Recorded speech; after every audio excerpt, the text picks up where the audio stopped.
Duwamish River has supported wildlife and native peoples for hundreds of years. In fact, the city of Seattle was named after Chief South of the Duwamish tribe, who graciously sold the land for tribal recognition, only to be forgotten and unrecognized. The Duwamish was one of the region's original tribes, controlling most of what is modern Seattle, made up of 17 villages and 90 longhouses, but was forced to give up most of their tribal rights in the Treaty of Point Elliott, despite being the first signers.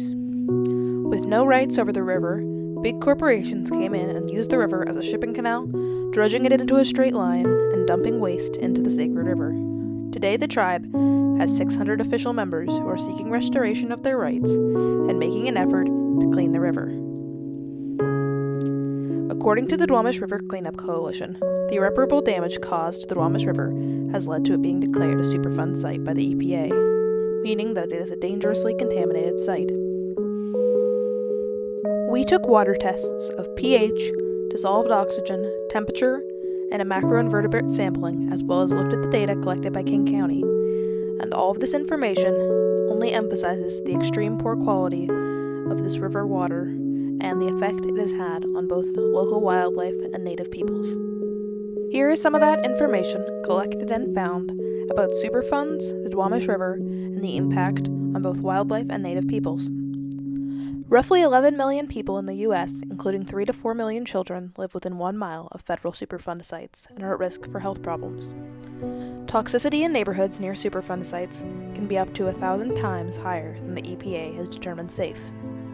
The Duwamish temperatures sometimes exceed 74 degrees Fahrenheit, a lethal temperature for cold water fish like salmon and trout.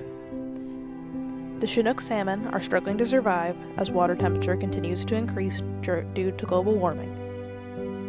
According to a study by King County, tribal fishers are engaged in a cultural practice that their ancestors have participated in and will continue to harvest and consume fish and shellfish even when they know about contamination. According to the same study, members of the Duwamish River, due to the river's contamination, have an increased chance of cancer due to carcinogenic effects.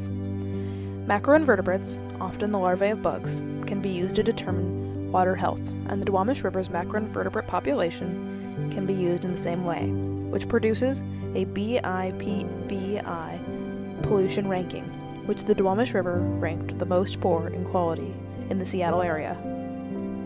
As the human race expands and grows, we need to take care of water systems that surround us.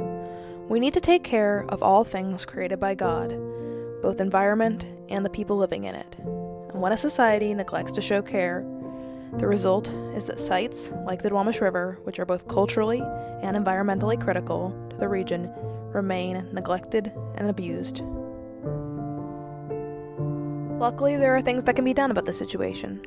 One can partner with the Duwamish River Cleanup Coalition, whose mission is to ensure a Duwamish River cleanup that is accepted by and benefits the community, protects fish, wildlife, and human health. You can volunteer for cleanup expeditions and work with the tribe to try and meet their needs for a healthier, better river.